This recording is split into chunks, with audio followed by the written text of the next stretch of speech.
Yeah, so I never could have imagined that I would have wrote a book when I started YouTube. I never would have imagined making vlogs where I'm just talking in Irish and traveling or whatever I'm doing. But I guess, I got the opportunity to write the book because of my YouTube. But it was interesting because that the year that I got the opportunity, I had this vague New Year's resolution.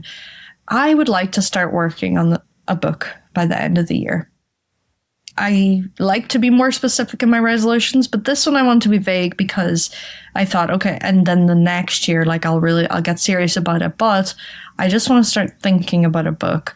I think over the years, when I got into YouTube, got on social media, I also started teaching Irish online one-on-one. And that's when you learn so much as a teacher about students and especially about their experience and their outlook on the language.